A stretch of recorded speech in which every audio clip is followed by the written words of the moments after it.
David, thank you so much for taking the time to meet with me. It's a real honor and a privilege. So you have worked in IP in Australia for several years. How's the current COVID-19 situation impacting the IP sector in general, and which are the major changes you've seen in the last few months? The major change that we've seen is that we actually get more face time with clients. A lot of things that we used to handle on telephone calls are now happening via video calls, which paradoxically actually leads to us seeing our clients more, both domestically and overseas. It's brought us closer to our clients in a lot of ways. It's probably also motivated by the fact that our clients tend to have more time. People are hurrying from meeting to meeting less. They tend to have more time in the chair effectively, and are really happy about the human contact from an attorney calling them. So to that extent, we've actually seen quite a bit more local client, which is somewhat paradoxical. Another change is obviously the working environment for us. There's a lot more flexibility, which has been forced on us effectively. This has been beneficial for a lot of people. In the Sydney geography, there's long commute times, particularly when living quite far away from the city, an hour and a half getting to the office, getting back. Cutting out those commute times has been very good for effectively the work ethic for a lot of people around the office, and that's been enjoyable. There's been on the official side of things, some slowdowns at the patent office. We're noticing that some directions are issuing slower. We're getting more apologies over delays at the patent office, but that's been largely resolved at this point. We were noticing that more in April. On the contentious side, the hearings at the Patent Office in Australia were always able to be performed virtually or by video link. And it's the same thing for court hearings in Australia. Obviously, all of that was mandatory during the height of the COVID pandemic. What we're seeing now is effectively a pullback of those provisions. Most courts in Australia are back in session with COVID protocols for social distancing. I haven't heard from the Patent Office yet whether they have changed their official stance on whether virtual hearings are mandatory or not. I know that most attorneys in our office would like to return to in-person hearings, purely because it's easier to work with counsel when you're there with counsel. Rather than by video link. Communication with people on your side of the hearing is much easier. So you had mentioned, David, that clients actually have more time to speak with their attorneys. Are you saying in the past that this wasn't a common practice, that they would want to talk to their attorneys? Oh, look, IP for a lot of smaller businesses is reasonably far down the priority list. And so if you call them up as a patent attorney, you've got 5 to 50 minutes to get your point across and get a decision. Whereas you're typically on the phone for half an hour to an hour these days, talking about the kids and catching up about where they've been hiking on the weekends. It's been nice in that regard and humanizing to have that kind of contact with your clients. Which, yeah, absolutely. Finding positives in these sorts of situations is good. So you work a lot with startups in Australia. Can you tell us a little bit more? You're dealing with drafting and prosecuting applications for those sectors. Which sectors in general? Can you give us a little background? I personally deal a lot with startups in the robotics and machine learning sectors. More recently, there's been quite a few startups taking advantage of problems raised by the pandemic, but also supply gaps in the market. That's not just startups though, it's also our regular clients that are plastics manufacturers, consumer good manufacturers, basically people with manufacturing capability here locally are filling gaps that are opening up. That's caused a lot of work for us on the advice side because obviously there's freedom to operate to worry about. But it's also opened up work on the filing side because they tend to make improvements to those products as they're pitching into the market. The consumer product side and the essential consumer consumption side, I'd say, like food consumption and product consumption that you buy from the supermarket, hasn't really slowed down globally. So those companies that we work for aren't impacted by the pandemic in their IP decision making much at all. If anything, development work is speeding up because the engineers are still working from home, they're logging in remotely, they're designing their new machines and their new products, and we're seeing those product flows effectively come through to us. And do you feel like there's a specific budgetary impact, financial impact in any of these sectors, like in regards to robotics or food processing technology, aerospace or consumer products, mining and sports technology, the inventions that you typically deal with? From the clients that I deal with, I haven't seen a budgetary impact. I haven't had decisions from my clients that said, we're not proceeding with this because of COVID-19. Have you seen that in regards to the startups, have a lot of startups gone down because of this situation, or like they weren't able to get funding? On the funding side, I haven't seen a slowdown much. There's a lot more movement in the startup space from what I've seen. So startup crews breaking apart, reforming, pivoting to new products, which might necessarily entail some startups going under. But the primary accelerators and incubation programs and VC programs are still investing, still funding in Sydney. There's been a lot of pivots motivated by COVID towards responses to COVID in the hygiene space. Some startups in the agricultural robotics space have accelerated their development timelines to get products on the market quicker and get customer buy-in at the moment where traditional supply of say fruit picking, for example, is limited because backpackers aren't able to travel to Australia, and during some months backpackers weren't allowed to pick fruit at all in the fields. So that's open up windows for smaller agile companies to fill those gaps. So David, you're working with many startups.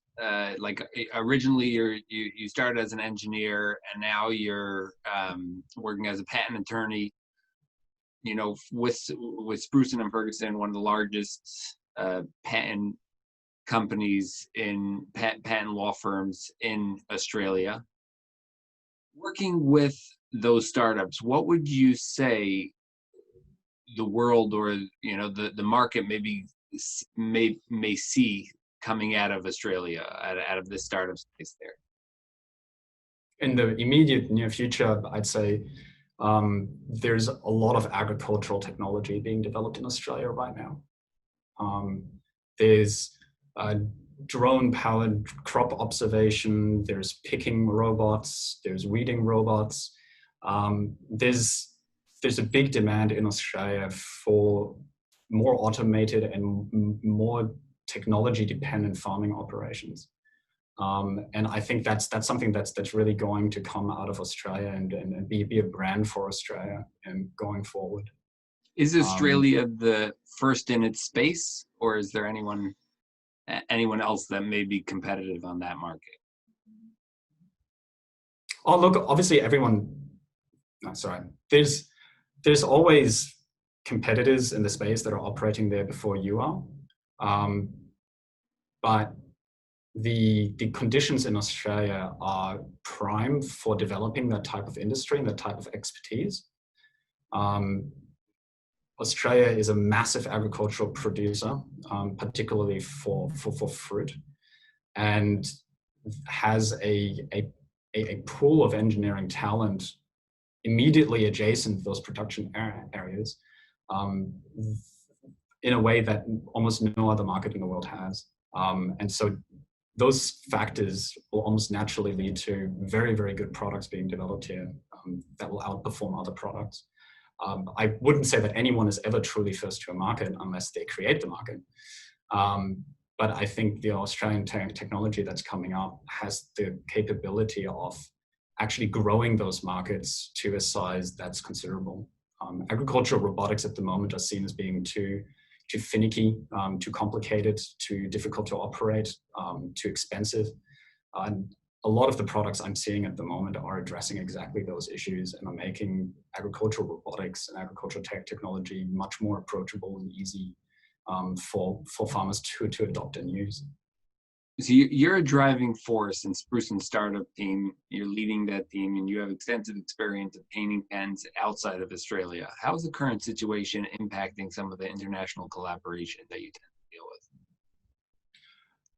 So when we internationally collaborate with foreign patent attorneys, obviously, when we send them work and when they send us work, that's been a very similar experience to our experience with our local clients, is that we actually get to meet our overseas associates more than we used to in the past. The interactions with our associates have, again, largely been humanizing in the way that, you have a phone call with someone and the kid runs around in the background, and that's been very good to build relationships with our agents in that way. We've seen no drop off whatsoever in the service levels from the agents that we instruct, which means that they have been responding to this crisis equally well as we have. The IP world internationally is ticking along the way it normally does. And that's really been a credit to a lot of firms in adapting to the new conditions. Our local startups are, as I previously said, exploiting the gaps in the local market that the pandemic is tearing, either by creating new problems to be solved or by creating supply chain pinches that impact products in Australia. To that extent, the collaboration has been more difficult with getting supply chains into Australia, is what I'm hearing from physical product startups, but has been improving very, very quickly. So say in March, April, there were many problems with trying to get products and prototypes out of your manufacturing hotspots, whereas these days it's largely back to business as usual. On a personal note, is there anything that you can say that this has affected, like some of the professionals in the industry, this COVID-19, and anything you could say positively that may come into effect after the situation? I think the flexible working environments are not necessarily here to stay in the way that they are at the moment, but they're here to stay in some manner. And I think many people will find that positive. I think that the amount of work that we've done recently in Australia, especially in meeting manufacturing short passes internationally by substituting it with local manufacturing capability, is showing Australians that we're a nation that's capable of manufacturing things and that it's valuable to do so. And I think that's the lesson that I'm most hopeful about learning from all of this, is that Australia can go back to manufacturing and we can make things here that are good and that are valuable and that are exportable.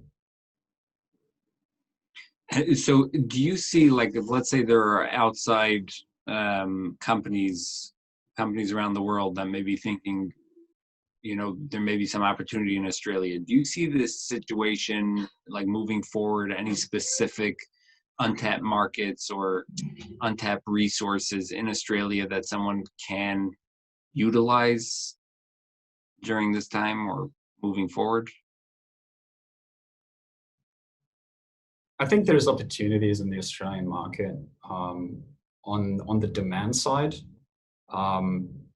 going forward, particularly by the increased flexibility in working environments. There'll be more people moving away from the cities effectively, or being less dependent on cities. But Australia has always been a reasonably suburban nation effectively.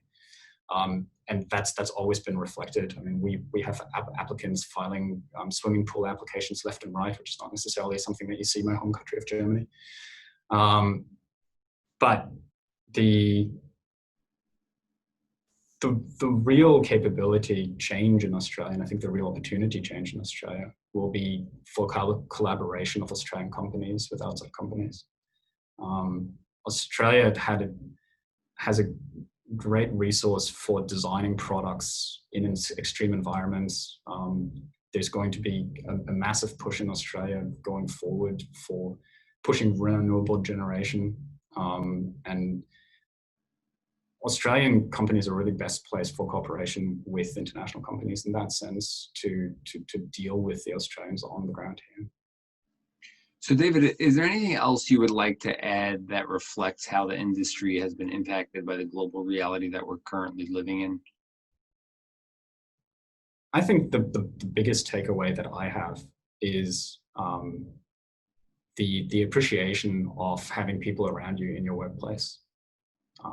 That yes, we were all able to do our jobs working from home, but we much prefer doing our jobs together as a team, and that appreciating clients and your colleagues as people that like being together is a huge realization to have. I think as a company here, but also as a larger economy, that everyone actually likes being in the same place and fundamentally likes other people. That fills me with a positivity for the industry and for the Australian economy as well. If you had, let's say, working with foreign associates around the world, if you had, let's say, 30 seconds, what would you tell them they should be expecting moving forward in the industry in general? I think there will be pivoting by a lot of companies with their products and business models towards solutions that better address the COVID world. I think that will generate IP almost instantaneously. To that end, there'll be, and there already are, many business models that are effectively defunct by the current situation. And the capable people that before ran those business models, they're not going away. They're not vanishing from the surface of the earth. So there's an incredible creative potential walking around right now, realizing that the business model is dead, and will come up with new ventures. And I think we'll see a lot of innovation in the coming 12 to 18 months.